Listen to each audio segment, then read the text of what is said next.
రాష్ట్రపతి ద్రౌపది ముర్ము గారిని మోదీ గారు అదేవిధంగా అమిత్ షా గారు అయితే కలవడం జరిగింది. అసలు కలిసిన తర్వాత ఏం మాట్లాడారు, మరి ఎలాంటి నిర్ణయాలు తీసుకోబోతున్నారు రాబోయే రోజుల్లో అనే విషయాలు అయితే తెలుసుకుందాం. దీని గురించి అయితే మాట్లాడేందుకు ప్రస్తుతం మనతో పాటు సీనియర్ జర్నలిస్ట్ సిఎస్ రావు గారు ఉన్నారు. నమస్తే అండి. సార్, ద్రౌపది ముర్ము గారిని అసలు ఎందుకు అమిత్ షా గారు అదేవిధంగా మోదీ గారు కలవడం జరిగింది, మరి రాబోయే రోజుల్లో అసలు ఏం ప్లాన్ చేస్తున్నారు, ఎలాంటి నిర్ణయాలు తీసుకోబోతున్నారు? దీని మీద దేశవ్యాప్తంగా చర్చ జరుగుతుంది. కొన్ని గంటల వ్యవధిలో నరేంద్ర మోడీ గారు ప్రధాని హోదాలో కేంద్ర హోంశాఖ మంత్రి అమిత్ షా గారు రాష్ట్రపతి ముర్ము గారిని కలిశారు. కలిసిన తర్వాత జనరల్గా ట్వీట్లైనా చేస్తారు, లేదా పిఎం ఆఫీస్ ప్రెస్ నోట్ అయినా విడుదల చేస్తుంది, లేదా కేంద్ర హోంశాఖ అయినా ప్రెస్ నోట్ విడుదల చేస్తుంది, లేదా రాష్ట్రపతి భవన్ అయినా ప్రెస్ నోట్ విడుదల చేస్తుంది. కానీ ఈ 3 చోట్ల నుంచి ఎలాంటి సమాచారం రాలా. దాని మీద ఊహాగానాలు నడుస్తున్నాయి. దాని కంటిన్యూషన్ ఏంటంటే అమిత్ షా గారు ఆ మీటింగ్ అయిపోయిన తర్వాత మరుసటి రోజు వెరీ నెక్స్ట్ డే అంటే మొన్న కలిశారు. నిన్న జాతీయ భద్రతా సలహాదారుగా ఉన్నటువంటి అజిత్ దోవల్ గారిని కలిశారు. అజిత్ దోవల్ గారితో భేటీ అయ్యారు. ఎందుకు భేటీ అయ్యారు? ఇవన్నీ కూడా కొన్ని గంటల వ్యవధిలోనే జరిగాయి. నరేంద్ర మోడీ గారు కలిశారు, ఆ తర్వాత 1 అవర్ వ్యవధిలోనే అమిత్ షా గారు కలిశారు, ఆ తర్వాత కొన్ని గంటల వ్యవధిలోనే అజిత్ దోవల్ గారు జాతీయ భద్రతా సలహాదారుగా ఉన్నటువంటి ఆయన్ని కలిశారు. అంటే ఏమై ఉంటుంది? ఒక కీలకమైన నిర్ణయం ఖచ్చితంగా కేంద్ర ప్రభుత్వం ఈ పార్లమెంట్ సమావేశాల్లో తీసుకోబోతుంది. ఆ నిర్ణయం బహుశా భారతదేశంలో అలజడి ఏమైనా సృష్టిస్తుందేమో అనేటువంటి ఉద్దేశంతో అజిత్ దోవల్ గారితో ఆయన మాట్లాడారా, లేదా దేశీయ పరమైనటువంటి అంశమా, లేదంటే అంతర్జాతీయ పరమైనటువంటి అంశమా? దేశీయంగా తీసుకుంటే కనుక రిజర్వేషన్లకు సంబంధించినటువంటి బిల్లు ఏమైనా సమీక్ష చేయాలి అనేదాన్ని నిర్ణయం తీసుకుంటారా? ఇప్పుడు రాహుల్ గాంధీ గారు ఏమంటున్నారు, 50% రిజర్వేషన్లకు సంబంధించిన కట్ ఆఫ్ ఉంది కదా, దాన్ని తీసేయండి అని చెప్పి అంటున్నారు. జనాభా ప్రాతిపదికన రిజర్వేషన్లు ఇచ్చేద్దాం అని చెప్పి అంటున్నారు ఆయన. సో ఈ 50% రిజర్వేషన్లు లేదా ఇప్పుడు ఉన్నటువంటి దాన్ని సమీక్షించాలనేది చాలా కాలంగా వినిపిస్తుంది. 1. 2, ఇప్పుడు చాలామంది మత మార్పిళ్ళు చేసుకుంటున్నారు. మత మార్పిళ్ళు చేసుకొని రిజర్వేషన్లు పొందుతున్నారు. ఇప్పుడు కొన్ని కోర్టులు, దేశంలో ఉన్న కొన్ని కోర్టులు, హైకోర్టులు ఏమిచ్చాయి, ఒకసారి మీరు మత మార్పిడి చేసుకుంటే మీకు రిజర్వేషన్ వర్తించదు అని చెప్పి అన్నారు. అంటే సపోజ్ ఎస్సీ రిజర్వేషన్ పొందుతున్నారు, ఎస్సీలు, దళితులు, వాళ్ళు క్రిస్టియన్ మతం తీసుకుంటే ఇక నుంచి వాళ్ళకి రిజర్వేషన్ వర్తించదు, ఎస్సీ రిజర్వేషన్ వర్తించదు. ఇలాంటివి ఏమైనా సెన్సేషనల్ నిర్ణయాలతో కూడినటువంటి బిల్లుని ఈ పార్లమెంట్ సమావేశాల్లో ప్రవేశపెడుతున్నారా అనేది ఒకటి. ఎందుకంటే జూన్ 21వ తారీఖున స్టార్ట్ అయింది పార్లమెంటు, ఆగస్టు 12వ తారీఖు వరకు జరుగుతుంది. ఈ లోపుగా ఈ సెన్సేషనల్ బిల్ ఏమైనా పెట్టబోతున్నారా అనేది ఒకటి. ఇవన్నీ కాదు, అసలు పౌరసత్వం దాని మీద ఏమైనా ముందుకెళ్ళబోతున్నారా అనేది ఒకటి. 2 ఏంటంటే జమ్మూ కాశ్మీర్కి సంబంధించి జాతీయ భద్రతా సలహాదారు అజిత్ దోవల్ గారితో సమావేశం అయినారు కాబట్టి జమ్మూ కాశ్మీర్ విషయంలో కీలకమైన నిర్ణయం తీసుకోబోతున్నారా? ఎందుకంటే జమ్మూ కాశ్మీర్ని కేంద్రపాలిత ప్రాంతం చేస్తూ దాదాపు 6 ఏళ్ల క్రితం ఒక నిర్ణయం తీసుకున్నారు. 6 ఏళ్ల క్రితం, కరెక్ట్గా ఆగస్టు 5వ తారీఖునే 2019 తీసుకున్నారు నిర్ణయం. 6 ఏళ్ళు అయింది. సో 6 ఏళ్ళు అయింది కాబట్టి దాన్ని రాష్ట్రంగా చేయాలి అనేది అక్కడ ఉన్నటువంటి వాళ్ళు డిమాండ్ చేస్తున్నారు.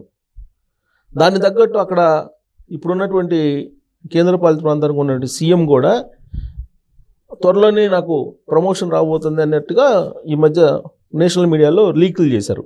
అంటే ఒక ఫుల్ ఫ్లెడ్జ్డ్ రాష్ట్రానికి ముఖ్యమంత్రిని కాబోతున్నాను అనేటువంటి ఉద్దేశంతో ఆయన ఆ వ్యాఖ్యలు చేసి ఉంటారు అనేది ఒకటి వినిపిస్తుంది. దాని కంటిన్యూషన్ ఆయన ఏమన్నారు, అప్పుడు ఆ కేంద్రపాలిత ప్రాంతానికి ఉన్నటువంటి లెఫ్టినెంట్ గవర్నరు అంతకుముందు కేంద్ర సహాయ మంత్రిగా ఉన్నారు, ఆయనకేమో ప్రమోషను, నాకేమో డిమోషన్ అన్నట్టుగా ఆయన మాట్లాడారట. అక్కడ నేషనల్ కాన్ఫరెన్స్ అధికారంలో ఉంది. ఈ నేషనల్ కాన్ఫరెన్స్ ఫుల్ ఫ్లెడ్జ్డ్గా రాష్ట్రం కావాలని చెప్పి కోరుకుంటుంది. అలాగే కేంద్ర ప్రభుత్వం కూడా రాష్ట్ర హోదా కల్పించాలని ఎప్పటి నుంచో అనుకుంటుంది. ఇప్పుడు సరైనటువంటి సమయము, అక్కడ ఉగ్రవాదం ఇదంతా కూడా తగ్గింది, కంట్రోల్లోకి వచ్చినాయి, లా అండ్ ఆర్డర్ అంతా అని చెప్పి అనుకుంటున్న పరిస్థితి ఉంది. అందుకే ఇప్పుడు ఒకవేళ రాష్ట్ర హోదాని ఇస్తూ నిర్ణయం తీసుకుంటే ఎలా ఉంటుంది? ఆ రాష్ట్ర హోదాని కూడా ఎలా కాశ్మీర్ వరకు ప్రత్యేక హోదా ఉంచేసి జమ్మూ వరకు రాష్ట్ర హోదా ఇవ్వాలి అనేది ఒక ఆలోచన ఉంది అని తెలుస్తుంది. ఇలాంటి చర్చలు ఇవన్నీ కూడా ఊహాగానాలు.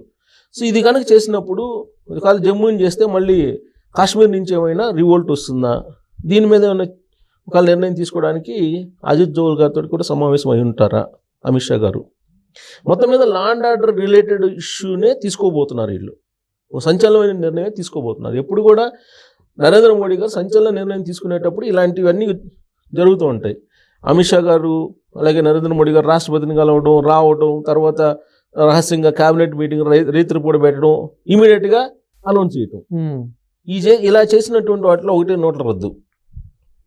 ఎవరు ఎక్స్పెక్ట్ చేయాల, అలా సడన్గా అనౌన్స్ చేసేసారు. ఆ తర్వాత జిఎస్టీకి సంబంధించిన బిల్లు కూడా అర్ధరాత్రి పెట్టారు, జిఎస్టీది కూడా. అలాగే తలాక్ బిల్లు కానీ, ఇవన్నీ సిఏఏ కానీ, ఇవన్నీ కూడా ఆల్ ఆఫ్ సడన్గా పెట్టినటువంటివి. సో కాబట్టి వీళ్ళు మూమెంట్స్ని చూస్తుంటే ఒకసారి జమ్మూ కాశ్మీర్కి సంబంధించినటువంటి నిర్ణయానికి సంబంధించిన బిల్లు అయ్యి ఉండొచ్చు. 370 రద్దు చేశారు. అప్పుడు 370 రద్దు చేసి దాన్ని కేంద్రపాలిత ప్రాంతం చేశారు. ఇప్పుడు మళ్ళీ దాన్ని రాష్ట్ర హోదా కల్పించాలనేటువంటిది ఒక నిర్ణయం అని తీసుకోబోతున్నారా? నెంబర్ 2.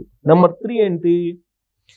బీహార్లో ఎలక్షన్ జరగబోతుంది.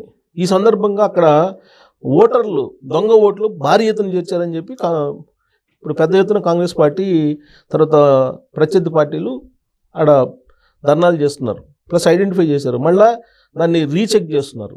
దానికి సంబంధించిన అంశం మీద ఏమైనా నిర్ణయం తీసుకోబోతున్నారా? దాన్ని ఆ విషయాన్ని రాష్ట్రపతి గారితో మాట్లాడారా అనేటువంటిది ఇంకొక అంశం ఉంది. ఇక సెన్సేషనల్ అంశాలు ఏముంటాయి అని కనుక ఆలోచిస్తే, ఒకవేళ దక్షిణ భారతదేశానికి సంబంధించినటువంటి నిర్ణయం లేదా దేశ రెండో రాజధానికి సంబంధించిన నిర్ణయం, ఇలాంటివి ఏమైనా చిచ్చుకొస్తాయా? ఎప్పటి నుంచో దేశ రెండో రాజధానికి సంబంధించినటువంటి అంశం ఉంది. దేశ రెండో రాజధానికి సంబంధించిన నిర్ణయం కూడా ఏమైనా తీసుకునే అవకాశం ఉందా? దానికి సంబంధించి ఏమైనా నిర్ణయం తీసుకుంటున్నారా? లేదు ఉపరాష్ట్రపతి ఎన్నిక ఉంది సెప్టెంబర్ 9వ తారీఖున. ఉపరాష్ట్రపతి సంబంధించి రాజ్యసభలో అలాగే లోక్సభలో ఉండే ఎంపీలందరూ ఓటేస్తారు. సో అక్కడ ఆ ఎలక్షన్ సంబంధించినటువంటి అంశం ఏమన్నా చర్చించి ప్రస్తావించి ఉంటారా? లేదా ఆయన బ్రిటన్ మల్దీవులకి వెళ్ళి వచ్చారు ప్రధానమంత్రి నరేంద్ర మోడీ గారు. సో ఆ దేశాలకు సంబంధించినటువంటి టూర్ ముగించుకొని వచ్చారు కాబట్టి కట్టసీగా రాష్ట్రపతి గారిని కలిశారా నరేంద్ర మోడీ గారు? మరి ఆయన కలిసిన 1 అవర్కే మరి అమిత్ షా గారు ఎందుకు కలిసారు రాష్ట్రపతిని అనేది మళ్ళీ ఇంకో క్వశ్చన్ వస్తుంది. సో కాబట్టి కామన్గా వీళ్ళిద్దరూ 1 అవర్ వ్యవధిలో కలిశారు కాబట్టి ఒక సెన్సేషనల్ నిర్ణయం అయితే రాబోతుంది. అది ఏంటి అనేది మాత్రం చర్చ జరుగుతుంది. ఇప్పుడు నేను చెప్పినటువంటి అంశాలు కాకుండా ఇంకేమైనా ఉంటాయి అంటే ఉండొచ్చు కూడా. ఎందుకంటే ఎప్పుడు సెన్సేషనల్ బిల్లు తీసుకొచ్చేటప్పుడు ఎవ్వరికి లీక్ కాకుండా చేస్తున్నారు. 2014 నుంచి చూస్తే నరేంద్ర మోడీ గారు ఇప్పుడు 3.0 అయింది. 1.0లో కానీ 2.0లో కానీ తీసుకున్నటువంటి సంచలన నిర్ణయాలను కనుక మనం ఒకసారి గుర్తు చేసుకుంటే ఏమాత్రం లీక్ కాకుండా నిర్ణయాలు తీసుకుంటున్నారు. సో ఆ నిర్ణయం ఏముంటుంది అనే దాని మీద పెద్ద ఎత్తున చర్చ జరుగుతుంది. జాతీయ మీడియాలో కూడా చర్చ జరుగుతుంది. ఇప్పటి వరకు ఎవ్వరు ఇలా గెస్ చేయటమే తప్పితే ఇదై ఉంటుంది అని చెప్పి గెస్ చేస్తున్నారు తప్పితే ఇతిమిద్దంగా ఇదిగో దీనికోసమే వీళ్ళు సమావేశం అయ్యారు అని చెప్పి ఎక్కడ నేషనల్ మీడియా కూడా చెప్పలేకపోతుంది.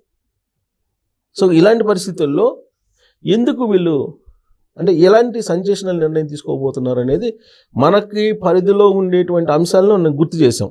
ఇవి కాకుండా ఇంకేమైనా ఉన్నాయంటే పీఓకేది కూడా ఒకటి ఉంది. పీఓకేని హ్యాండ్ ఓవర్ చేసుకోవాలనేది. సో పీఓకేని హ్యాండ్ ఓవర్ చేసుకోవాలన్నా కూడా నేను ఇప్పుడు అజిత్ దోవల్ గారితో సమావేశం అయ్యారు కాబట్టి నిన్న కేంద్ర హోంశాఖ మంత్రి, అది కూడా అయి ఉండొచ్చు. ఇవి కాకుండా ఇంకేమైనా ఉంటే మన వ్యూవర్స్కి వదిలిపెడదాం, వాళ్ళు గెస్ చేస్తారు. Thank you sir.